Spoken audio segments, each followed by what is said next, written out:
beloved planet of Krypton is doomed, men. Our only hope for survival is to build spacecrafts and flee to another planet. Earth, for instance. I've heard enough of this. I think we've all heard more than enough. It is sad, Joker.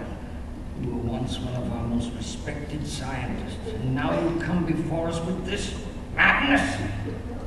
You do not believe my research.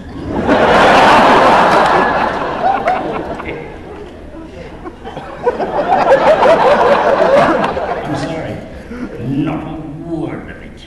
Krypton, as he said, is the very dirt beneath our feet. Change. Krypton is the sound of the very dirt beneath.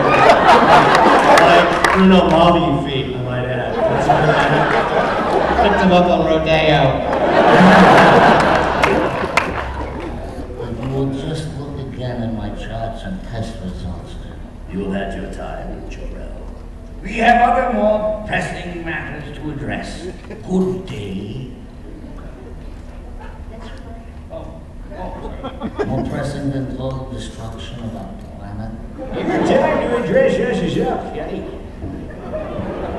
Dejected and frustrated, Jor-El departs the council and returns to the home he shares with his beloved wife Lara and their infant son Kal-El.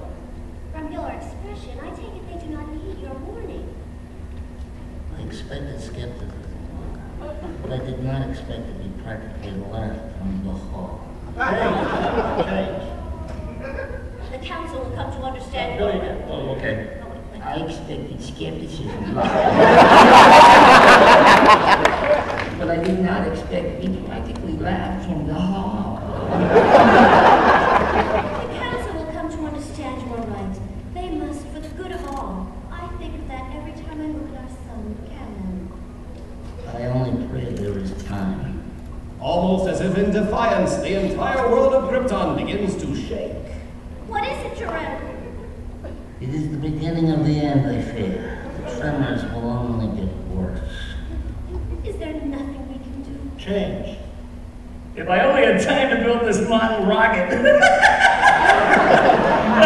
I'm taking this really seriously, but if it is big enough for one, you can escape to Earth in it, and I'll just sit here and burn up like an old rubber tire. My place is at your side, Jor-El. If anyone is to escape, it should be Clem. Cheryl, yeah, change. My place is at your side, Jor-El. If anyone is to escape, it should be Clem. As the buildings continue to shake and crumble, Jor-El quickly agrees. Their young son is wrapped in blankets and placed into the tiny rocket. Farewell, my son. Farewell. And with that, Jor-El presses the button that launches his son towards Earth. So rocket takeoffs.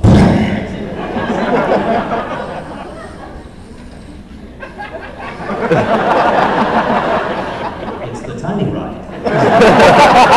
Through the blackness of space, the small craft hurtles, while behind it, the planet known as Krypton trembles, then explodes. Millions of miles away in a sleepy Midwestern town, a pickup truck makes its way down a highway. Its inhabitants, the Kents, cannot help but notice something in the sky. What's that light, Pa? It looks like a rocket.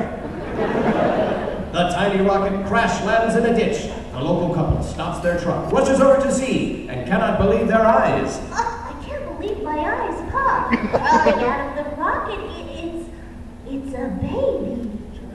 Katie, change to a valley girl. Pa, crawling out of the rocket, oh, ew, it's a baby. I've never seen anything so astounding in all my life. Well, take a look. That baby's lifting up our truck.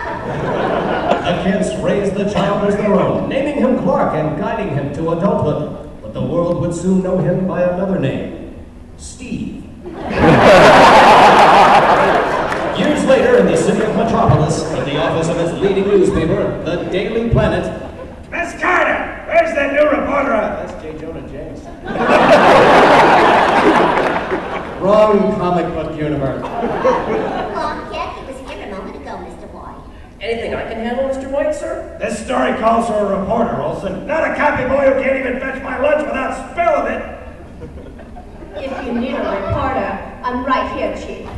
It's all yours, Miss Lane. There's a man dangling from a dirigible flying over Metropolis. Some member of the ground crew who got tangled in a cable.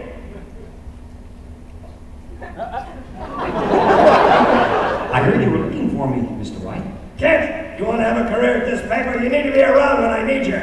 I'm sorry, sir. I got trapped in the restroom, but the janitor got me out, so I'm ready for my assignment. Well, he just gave your assignment to me, Clark. Chief, why can't the dirigible just land? I don't know. Something about its rudder getting tangled by the rope he's dangling from. Just cover the story. I'll drive you, Miss Lane. Change. I'll drive you, Miss Lane. I'll drive you, Miss Lane. Change. I'll drive you, Miss Lane. Could I come along and help? You can go back to the restroom, Clark. We'll see the janitor to get you. Please, go back to the restroom, Clark. We'll send the janitor to get you out if we need you. As the intrepid Lois Lane rushes off to cover the story, Clark Kent sneaks off to a deserted stockroom.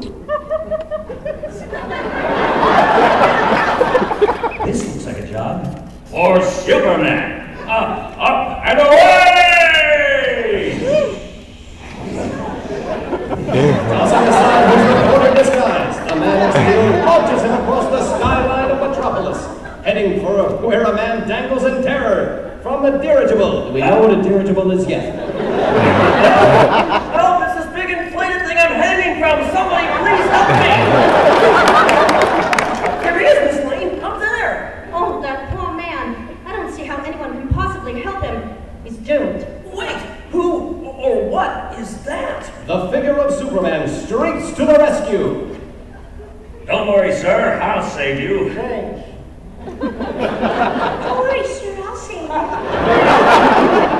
To the man's shock, the blue-clad figure untangles him from the line, then carries him safely down to the ground below. Here you are, safe and sound. And I see that dirigible is about to make a safe landing nearby. Golly gosh, Gumbo, sure. I just don't mean to sound like an ingrate, but who are you? Yes, who are you? I'm Lois Lane with the Daily Planet. I must have your whole story. The whole story. Who are you? Where you came from? How to reach you? Where do you live? Ask him how What he's able to size fly. pants do you wear? Ask him how he's able to fly. Oh, yes, that too. Just call me Superman. Now, if you'll excuse me, my job is done here.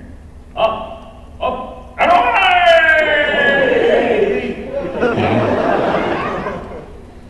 Go again. Same one. Oh, same one? Yes. Just call me Supersman. Now, if you'll excuse me, my job here is done. Up, and away.